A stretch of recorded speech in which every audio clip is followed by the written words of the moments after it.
Okay.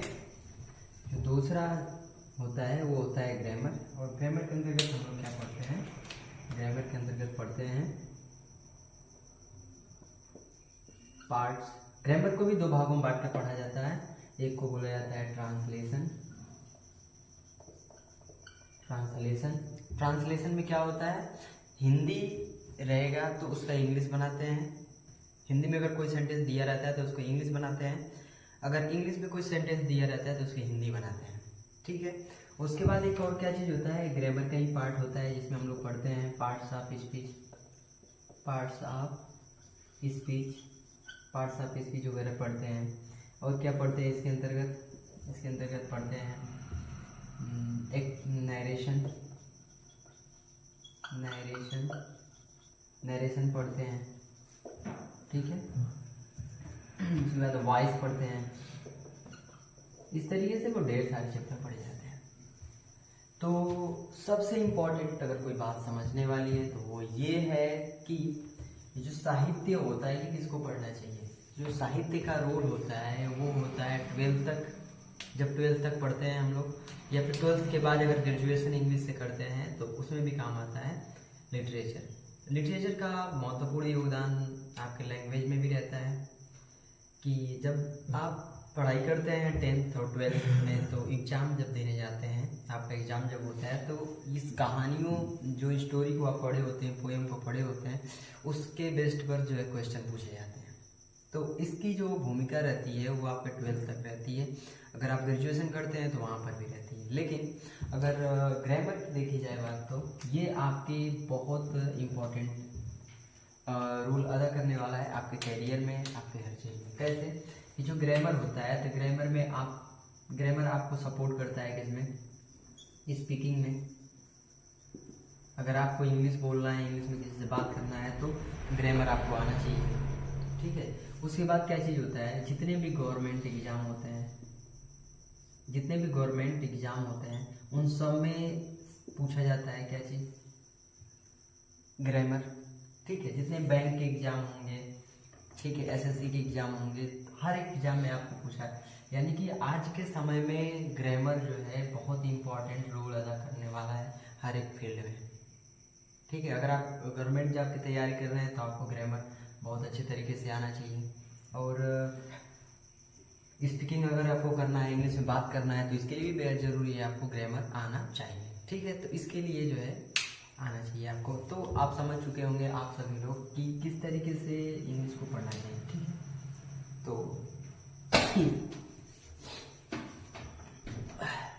तो हम लेकर आने वाले हैं 10th एंड 12th के लिए कंबाइंड इंग्लिश ग्रामर का बैच। ठीक है। जिसमें आपको आपके एग्ज़ाम से रिलेटेड जितने भी ग्रामर बेस्ड क्वेश्चन आते हैं सभी के बारे में बहुत अच्छे तरीके से एक्सप्लेनेशन होगा, और प्रीवियस ईयर पेपर को भी सॉल्व कराया जाएगा।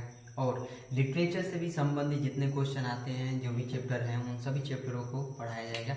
और ज़्यादा नहीं, मात्र 2 महीने में जिन विद्यार्थियों को 10th और 12th का एग्ज़ाम देना है वो हमारे फेसबुक पेज से जुड़ें और यूट्यूब चैनल रिफाइनर एकेडमी के यूट्यूब चैनल से भी जुड़ें। ठीक है। धन्यवाद।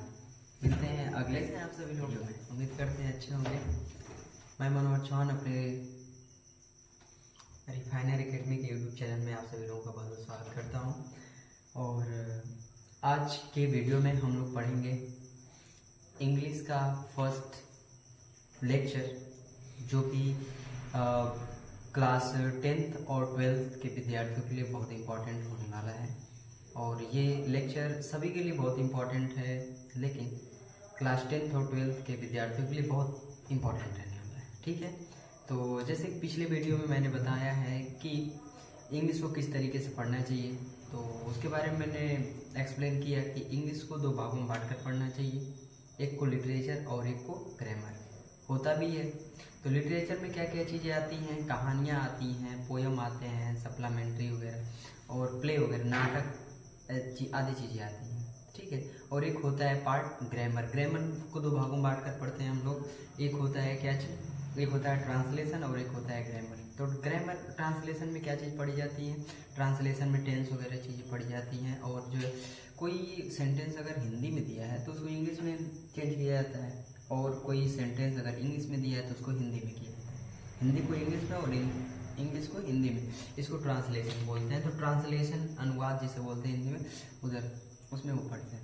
लेकिन ग्रामर में जो होता है उसमें नरेशन पढ़ते हैं, पार्ट्स ऑफ स्पीच पढ़ते हैं, वॉइस पढ़ते हैं, और भी बहुत ढेर सारी चीज़ें, आधी चीज़ों को पढ़ा जाता है। ठीक है, तो हम सबसे पहले स्टार्ट करने जा रहे हैं पार्ट्स ऑफ स्पीच। ग्रामर का जो चैप्टर है पार्ट्स ऑफ स्पीच, उसको पढ़ने जा रहे हैं। ठीक है, तो ठीक है, आइए। तो ये लेक्चर नंबर फर्स्ट ये किसके लिए इम्पोर्टेंट होने वाला है, ये होने वाला है क्लास 10th और 12th के विद्यार्थियों के लिए इम्पोर्टेंट। ठीक है, पढ़ने क्या जा रहे हैं हम लोग, parts of speech. Parts of speech, parts of speech होता क्या है, ये भी बेहद जरूरी बात है जानना। तो all the English word are divide into 8 part. ठीक है, इंग्लिश में जितने भी शब्द हैं उन सारे शब्दों को 8 भागों में बांटा गया है, जिनके सम्मिलित रूप को, समूह को हम लोग पार्ट ऑफ स्पीच कहते हैं। फिर से एक बार सुनिए, all the English words are divided into 8 part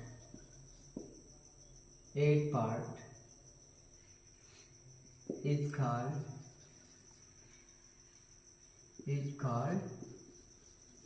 parts of 8 part। Call नहीं देंगे यहाँ पे, कितने भागों में बांटा गया है, 8 पार्ट में। क्या मैंने बताया कि all the English words are divide into 8 part. जितने भी इंग्लिश में शब्द हैं सबको 8 भागों में बांटा गया है। कितने, कौन कौन से वो भाग हैं, तो आइए बात कर लेते हैं। Noun, pronoun, verb, adverb, adjective, conjunction, interjection, preposition,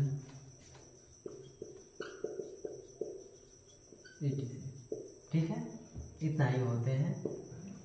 तो क्या क्या चीजें हम लोग देखा कि जो पार्ट्स ऑफ स्पीच होता है वो किसे कहते हैं, तो all the English word are divide into 8 part. जितने भी इंग्लिश के वर्ड होते हैं वो कितने भागों में बांटे गए हैं, 8 भागों में, और इन 8 भागों के समूह को ही हम लोग क्या कहते हैं, पार्ट्स ऑफ स्पीच कहते हैं। लिखा है कि all the English words are divide into 8 part. ठीक है, कौन कौन से 8 पार्ट है, noun, pronoun, verb, adverb, adjective, conjunction, interjection and preposition are called parts of speech. Parts of speech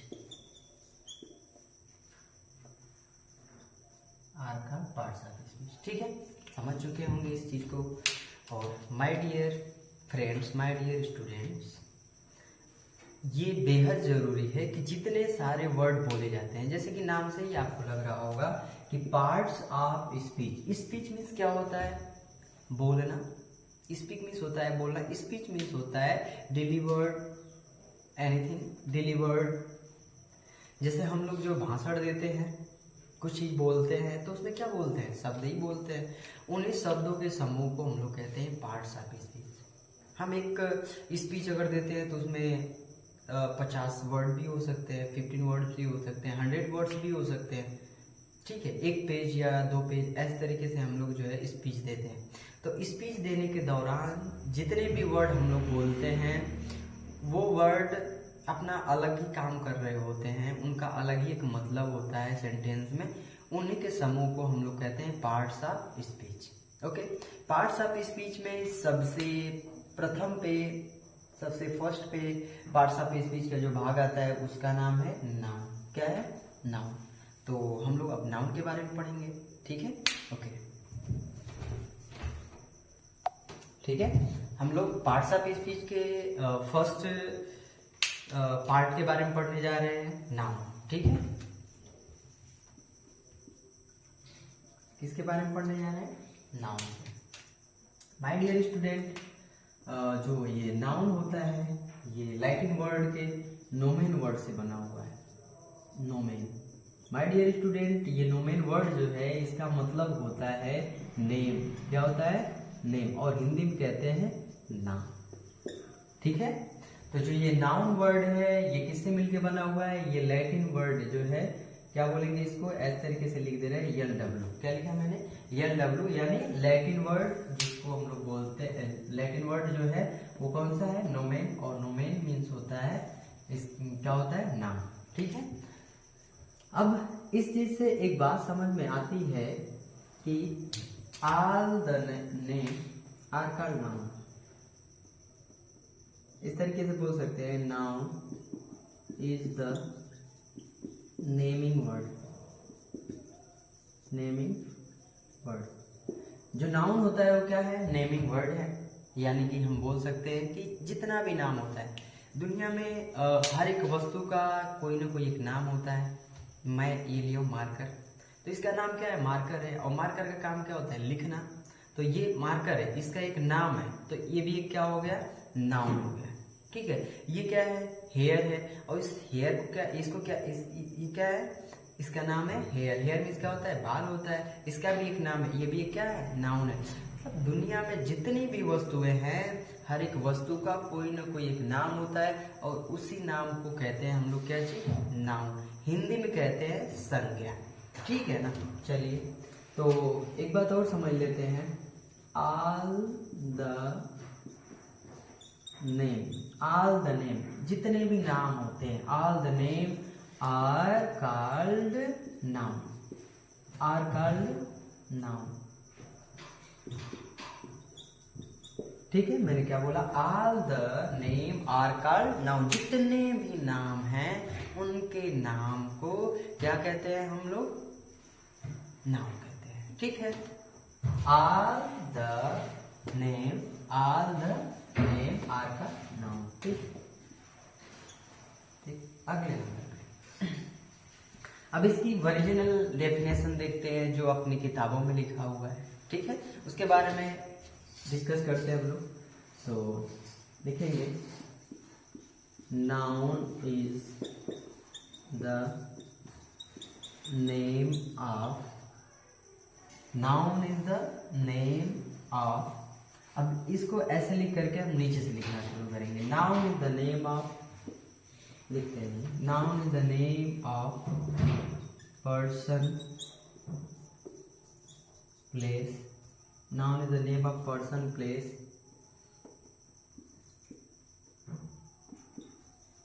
animal, animal, thing, quality, action, quality, action and condition is called noun, ठीक है। एक बार फिर से, noun is the name of person, place, animal, things, quality, action and condition is called noun, ठीक है। फिर से एक बार समझिए, noun is the name of person, place, animal, things, quality, action and condition, ठीक है। इसके हम लोग नाम को क्या बोलते हैं? नाउन बोलते हैं। फिर से एक बार समझ जाइए कि नाउन यानी संज्ञा किसी व्यक्ति, वस्तु, स्थान, जानवर, वस्तु, क्वालिटी मीन्स गुण, एक्शन मीन्स कार्य, और सिचुएशन भी बोल सकते हैं, और क्या? कंडीशन, स्थिति के नाम को हम लोग क्या कहते हैं? नाउन। माय डियर स्टूडेंट, अगर आप सिर्फ और सिर्फ इतनी बातें बोलें कि noun is the name of person, place और थिंग इज कॉल्ड नाउन, तो ये परिभाषा आधी अधूरी मानी जाएगी, इसके लिए आपको क्या करना होगा, इसके लिए इसको कंप्लीट करने के लिए जितनी भी चीज़ें यहाँ बताई जा रही उनको भी बोलना बेहद जरूरी है। क्योंकि अगर आप noun is the name of person place और थिंग बोल रहे हैं तो जो भी नाउन बच रहे हैं एब्स्ट्रैक्ट नाउन मटेरियल नाउन तो उनको तो आपने बताया ही नहीं, ठीक है। तो इसके लिए आपको क्या बताना पड़ेगा, सिचुएशन यानी स्थिति, कंडीशन, एक्शन और क्वालिटी, इन सब चीज़ों को भी बताना पड़ेगा। इन सब चीज़ों को अगर आप एक्सप्लेन करना है तो आपकी डेफिनेशन कंप्लीट है। ओके, देखिए एक बार, noun is the name of person place, यानी कि जो नाउन होता है वो किसे कहते हैं, पर्सन के नेम को, किसी व्यक्ति का नाम रहेगा वो भी नाउन है, किसी स्थान का नाम रहेगा वो भी नाउन है, और किसी एनिमल जानवर का नाम है उसको भी, कोई वस्तु है उसका भी नाम है उसको भी हम नाउन कहेंगे।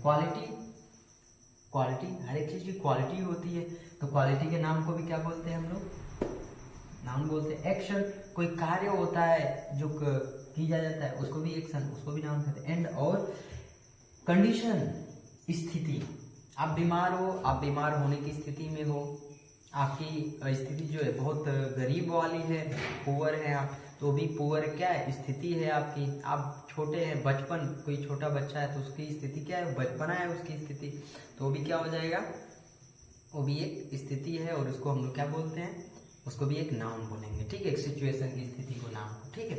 आइए बात कर लेते हैं कि इसके बारे में डिटेल से कि किस तरीके से इसका एग्जाम्पल लिखा जाएगा। तो आइए नीचे थोड़ा सा, ठीक है, एग्जाम्पल, ठीक है।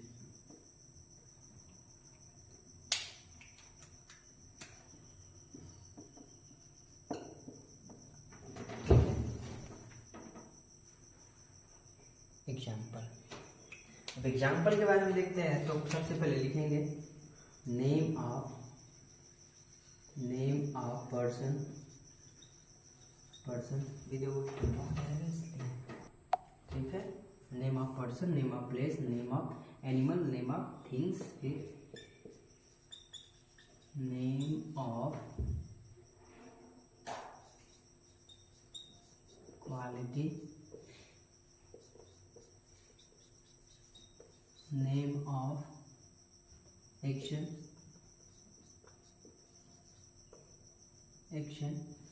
नेम ऑफ कंडीशन,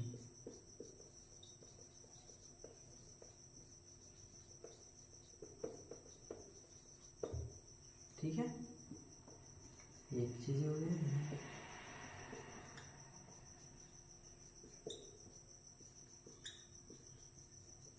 ठीक है। ये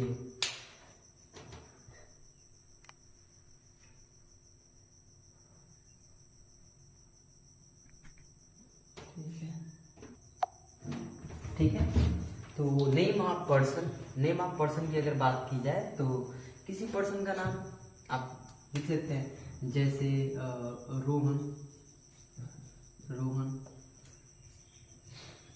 Siya, David, Maria, etc। Okay, Maria etc। Next number पे है प्लेस, किसी जगह का नाम, किसी प्लेस का नाम। तो प्लेस के नाम में क्या हो सकता है, आगरा लिख दीजिए। और जो अपनी कोचिंग जहाँ चलती है, मऊ लिख सकते हैं, जो सिटी, MAU मऊ, ठीक है। आप क्या लिख सकते हैं, अपने जगह अपने गांव का भी नाम लिख सकते हैं, ठीक है, दिल्ली लिख दीजिए। क्या लिख सकते हैं, और INDIA इंडिया लिख सकते हैं, ETC लिख सकते हैं। ओके, कहीं भी किसी चीज के नाम को, कोई जगह का नाम है उसको हम लोग नाम कह देंगे, लिख देंगे ETC, ठीक है।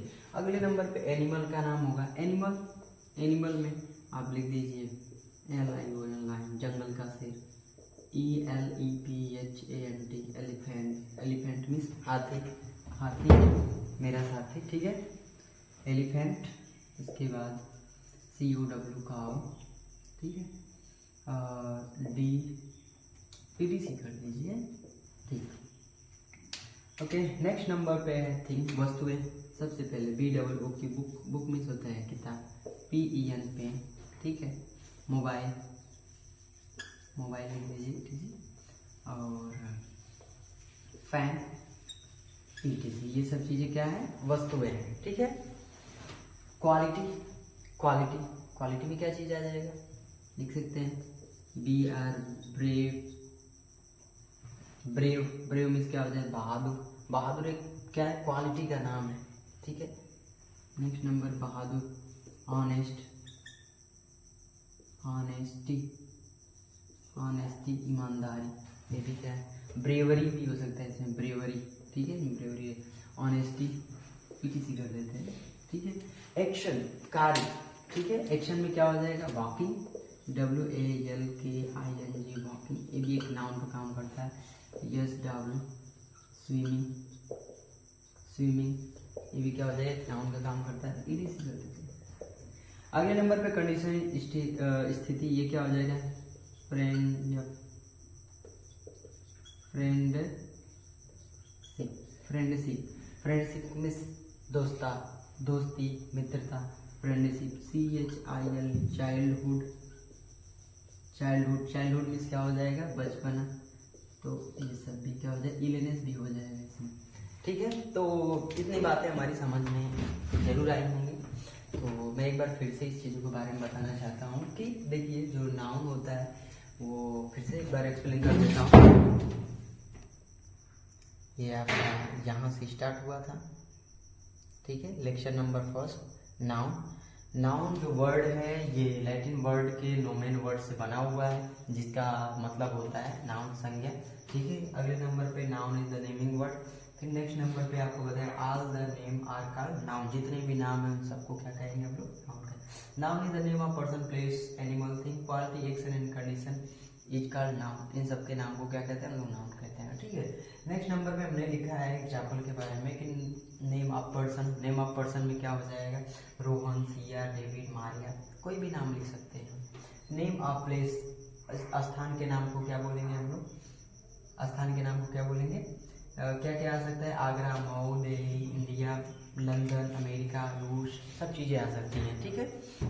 नेक्स्ट नंबर पे क्या है, नेम ऑफ एनिमल, लायन, उसके बाद एलिफेंट, काउ, किसी। नेम ऑफ थिंग्स, वस्तुओं के नाम, वस्तुओं के नाम में क्या है, book, pen, mobile, car, etc। Name of quality, स्थिति, गुण के नाम को, सुंदरता, ऑनेस्टी, ब्रेवरी, सब चीज़ें आ जाएंगी। तो उसके बाद क्या है,